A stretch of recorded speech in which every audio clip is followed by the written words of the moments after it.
आस्तिक और नास्तिक बहस का मुद्दा ही नहीं है। परमात्मा को लेकर कैसी बहस? मनुष्य है कौन? परमात्मा के होने या ना होने का ठप्पा लगाने वाला। परमात्मा ने सिर्फ मनुष्य नहीं बनाया, ब्रह्मांड के अंदर सारा क्रिएचर उसी का है। और इतने क्रिएचर में मनुष्य ईश्वर होने या न होने की मोहर लगा रहा है। पहली बात तो ये, दुनिया में कोई नास्तिक नहीं होता।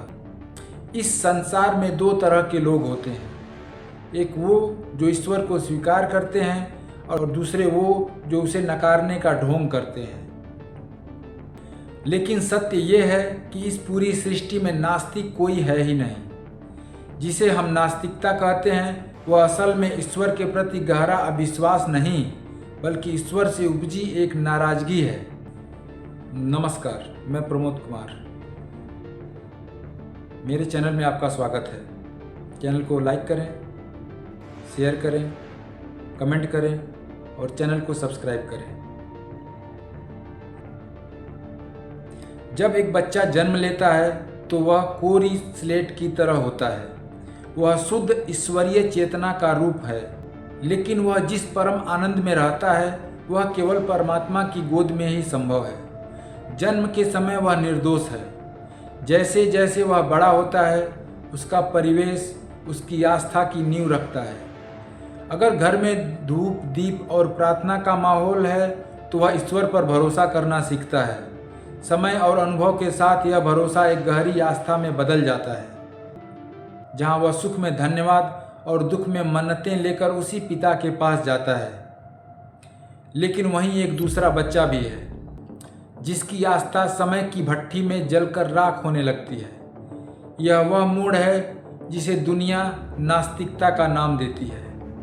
वह बच्चा भगवान से कुछ मांगता है, शायद किसी प्रियजन की लंबी उम्र, शायद किसी परीक्षा में सफलता या कोई बड़ी मन्नत।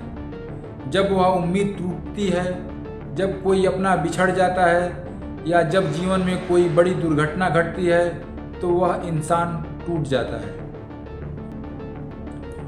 वह ईश्वर को दोषी ठहराता है। वह कहता है, अगर तुम होते तो मेरे साथ ऐसा नहीं होता। और यहीं से शुरू होता है ईश्वर को न मानने का ढोंग। असल में वह इंसान ईश्वर को इसलिए नहीं नकार रहा है कि ईश्वर नहीं है, बल्कि इसलिए नकार रहा है क्योंकि ईश्वर ने उसकी इच्छा पूरी नहीं की। आप उससे कैसे नाराज हो सकते हैं जिसका अस्तित्व ही न हो? नास्तिक की नाराजगी ही इस बात का प्रमाण है कि उसके अवचेतन मन में कहीं न कहीं वह परम शक्ति मौजूद है। श्रीमद् भागवत गीता में स्पष्ट लिखा है, समय से पहले और भाग्य से ज्यादा किसी को कुछ नहीं मिलता। मनुष्य कर्म करता है, लेकिन फल की डोर उस ईश्वर के हाथ में है। में किसी मुकाम पर पहुंच जाते हैं तो वे दुनिया में भ्रम फैलाते हैं कि यह सब उनकी अपनी मेहनत है, ईश्वर का इसमें कोई हाथ नहीं।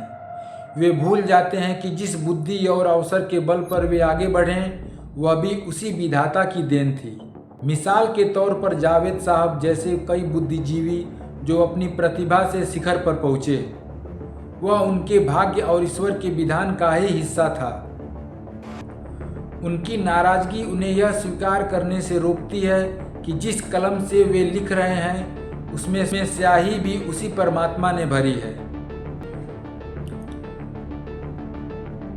ईश्वर कोई आसमान में बैठा व्यक्ति नहीं है जो सजा देता है। ईश्वर एक परमात्मा है, एक अनंत ऊर्जा, एक अखंड प्रकाश।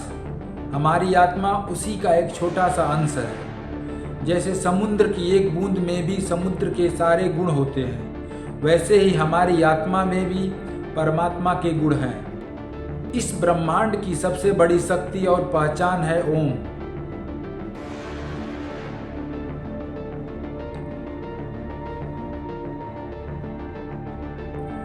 ओम केवल एक अक्षर नहीं, यह इस ब्रह्मांड की धड़कन है। अनाहत नाद है जो सृष्टि के कण कण में गूंज रहा है। अ, उ और म का यह संगम सृष्टि, स्थिति और लय को दर्शाता है। जब विज्ञान मौन हो जाता है तब ओम की गूंज सत्य का साक्षात्कार कराती है। मनुष्य बड़ा विचित्र है। जब एक जगह मन्नत पूरी नहीं होती तो वह भगवान बदल लेता है, धर्म बदल लेता है। आप पिता से रूठकर घर के बाहर बैठ सकते हैं, लेकिन आप रहेंगे उसी आंगन में। हर मनुष्य ईश्वर का ही बालक है। ईश्वर अपने बच्चे से कभी नाराज नहीं होता, चाहे कोई उसे पूजे या उसे कोसे। वह अपनी करुणा सब पर समान बरसाता है। नास्तिकता सिर्फ एक अहंकार का पर्दा है, जो उस समय गिर जाता है जब इंसान की सांसें उखड़ने लगती है और अंतिम पुकार अनायास ही उस परमेश्वर के लिए निकलती है।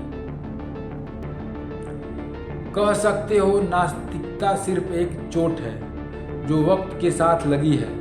बस कुछ लोग परमात्मा से ज़्यादा लाड़ पाने के कारण उनसे रूठ गए हैं। जिस दिन यह समझ आ जाएगा कि हम उसके खिलौने नहीं, उसके अंश हैं, उस दिन सारी नाराज़गी खत्म हो जाएगी और केवल ओम शेष रह जाएगा।